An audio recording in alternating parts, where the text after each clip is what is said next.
Is 75 आणि हा common. मग बघा दोन अँगल कॉन्ग्रुएंट झाले आणि दोन अँगलची आपली टेस्ट आहे. कोणती टेस्ट आहे आपली? Double A test. आणि म्हणून मी लिहिला ट्रायंगल CDE याला म्हणतो 1-1 करस्पॉन्डन्स. हे चिन्ह कसं आहे? 1-1 करस्पॉन्ड म्हणजे बरोबर प्रॉपर वेने म्हणजे प्रॉपर वेने द्या तसं. तर C ला कॉन्ग्रुएंट कोण आहे? C. सॉरी ट्रायंगल चिन्ह टाकतोय C. D ला कॉन्ग्रुएंट कोण आहे? D. आणि उरला कोण? A.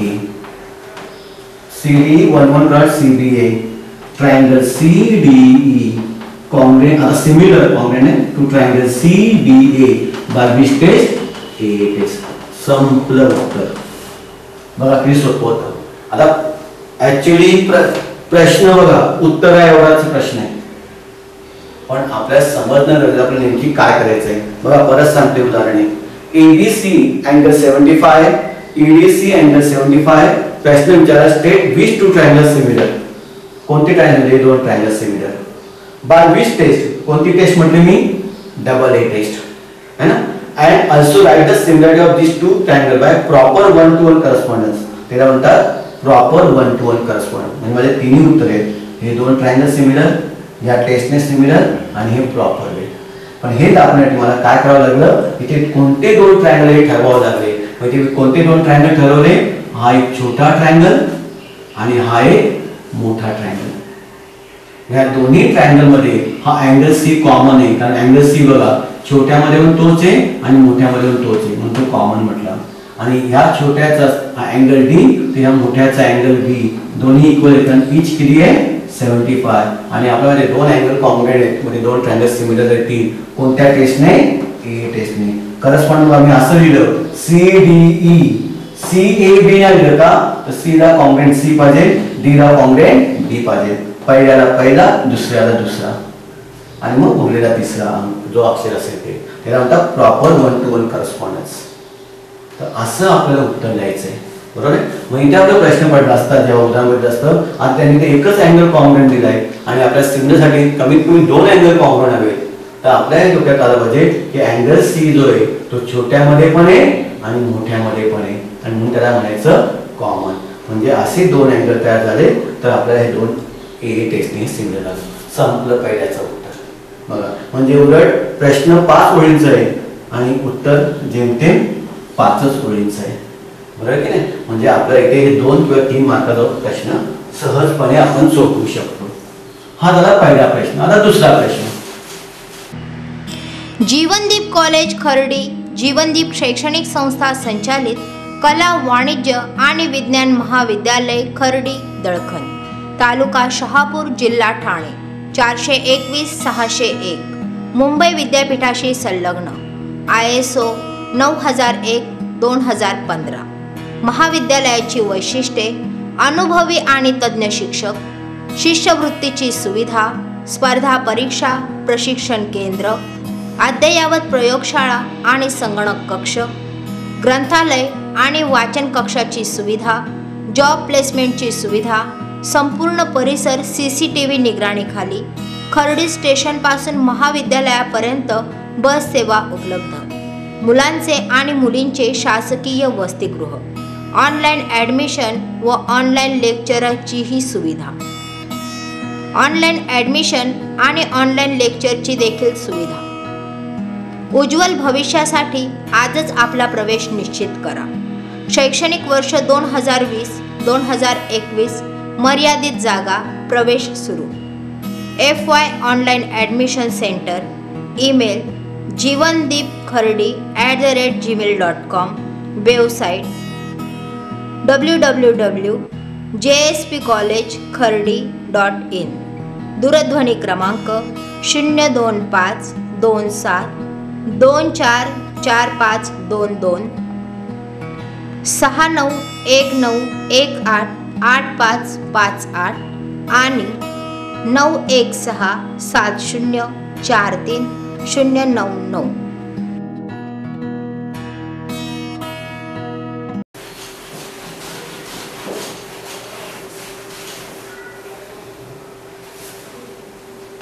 दुसरा प्रश्न बघा. एक फिगर तुम्हाला दाखवलेली आहे. सर्व सोपं आहे म्हणून आपण अगोदर टेस्ट समजून घेतल्या तर पुढे काहीच कठीण नाही आपल्याला.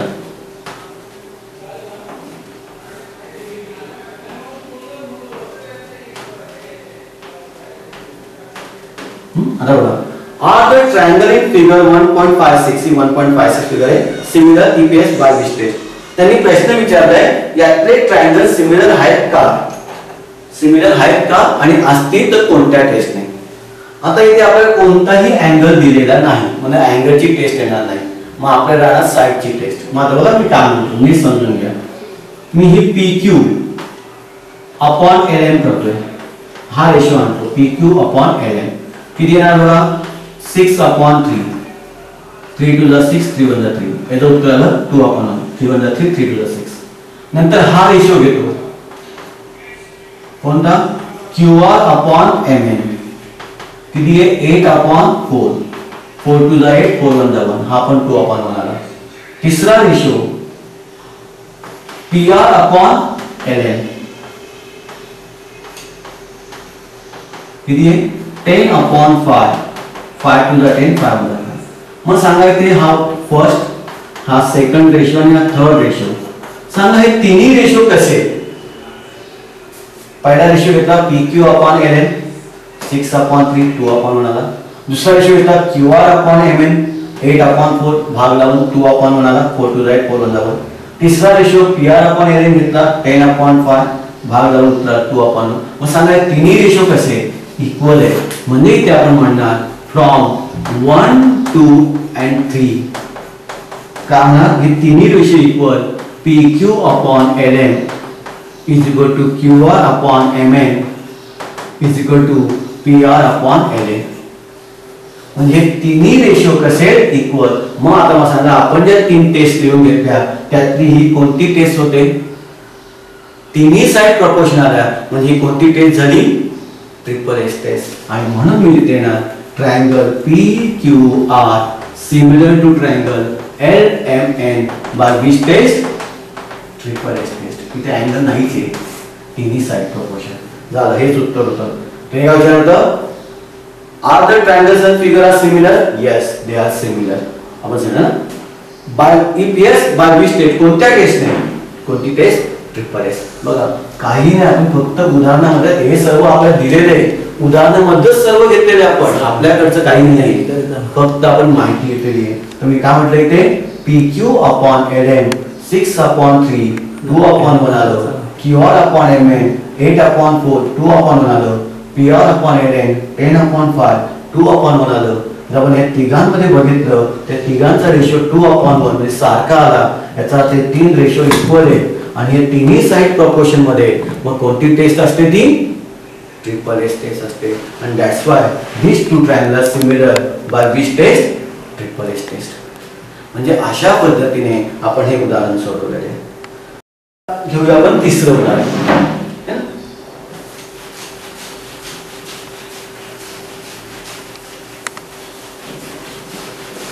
बस तीनच टेस्ट आहे, ट्रिपल ए और डबल ए टेस्ट पहिली, ट्रिपल एस टेस्ट दुसरी आणि एस एस टेस्ट तिसरी. तिघांपैकी उत्तर असणार तिसरं.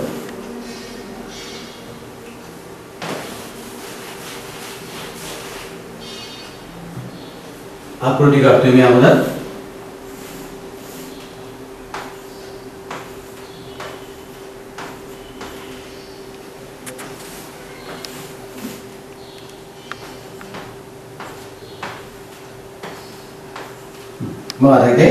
As shown in the figure, two poles of height 8 and 4 are perpendicular to the ground. If the length of shadow of smaller pole is due to sunlight is 6 meter, then how long will be the shadow of the bigger pole at the same time? आता हे application base उदाहरण आहे. Application मध्ये उपयोजन. आणि तुम्हाला माहित होतं की पहिल्या दिवशी चौथा प्रश्न आपल्याला ऍप्लिकेशन असतो. इथे आपल्याला ते प्रश्न स्वरूप बदलू शकतात, अंक बदलू शकतात. आता प्रश्न काय ते मी तुम्हाला नीट मराठीत समजून सांगतोय.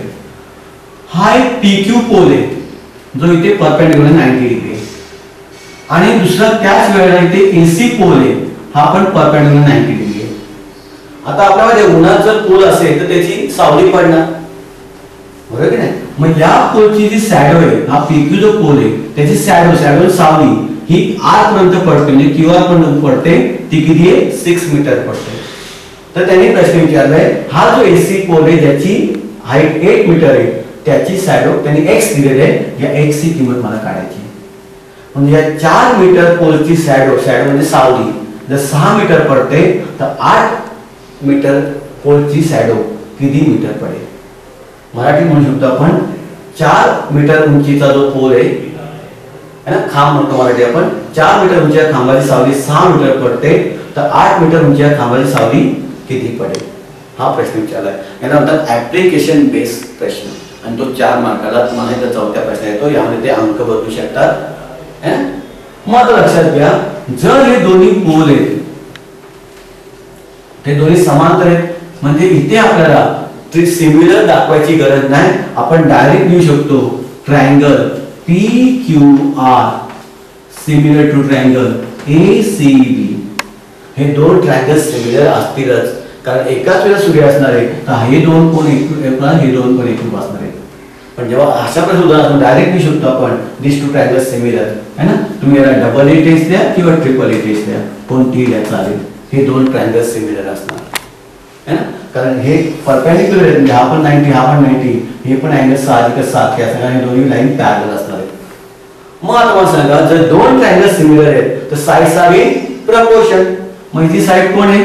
PQ अपॉन ही साइड कोण आहे? AC. PQ upon AC. याची साइड कोण आहे? Is equal to QR upon ही साइड कोण आहे ना? CB. बस मला एवढेच गरज आहे. रिझन देणार मी CSHP. वाचताना कसं वाचणार? Corresponding sides of a similar triangle. Corresponding sides of a similar triangle. जर हे दोन ट्रायंगल सिमिलर आहेत, साइड्स आर इन प्रपोर्शन. आता मी यामध्ये किंमत टाकणार. सांगा PQ ची किंमत किती आहे? 4. बरोबर आहे. नंतर AC ची किंमत किती आहे? 8. QR ची किंमत किती आहे? 6.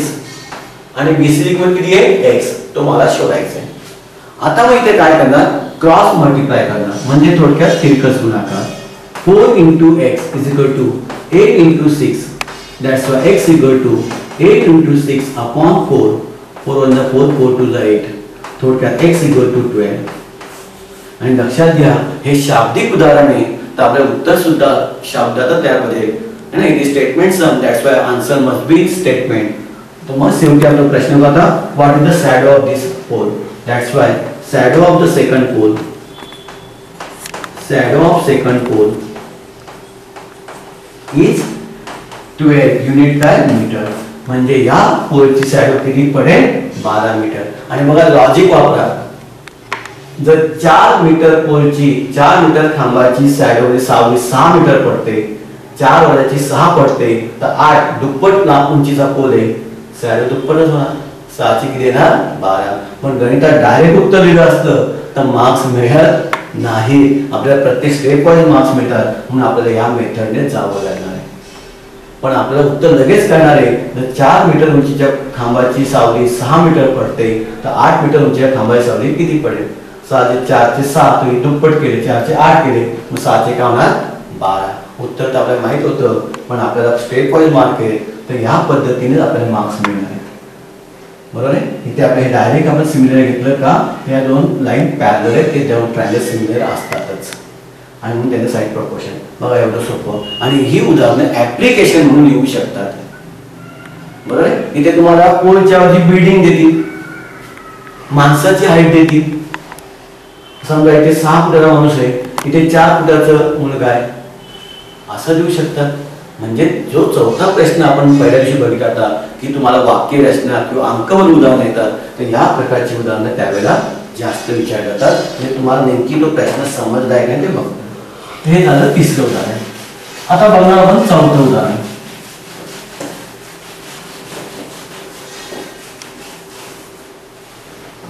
आता चौथं उदाहरण बघा, किती सोपं आहे. आकृती प्रत्येक उदाहरण आहेतच ना, जॉमेट्री आकृती येणार. A B C हा परपेंडिक्युलर आहे P, इथे परपेंडिक्युलर आहे Q. परपेंडिक्युलर लक्षात ठेवायचं, हे चिन्ह म्हणजे हा 90 डिग्री अँगल आहे. या चिन्हाचा अर्थ आहे परपेंडिक्युलर, म्हणजे आपण म्हणूया हा कोण किती असतो 90 चा. हे लक्षात घ्यायचं. आता बघा काय म्हणतात मी, AP परपेंडिक्युलर टू BC हे दिलेले आहे, हे perpendicular 90 degree. BQ perpendicular AC हा पण परपेंडिक्युलर 90 डिग्री. BPC हे कोलिनियर आहेत. AQC आपल्याला प्रूव्ह काय करायचं आहे? To prove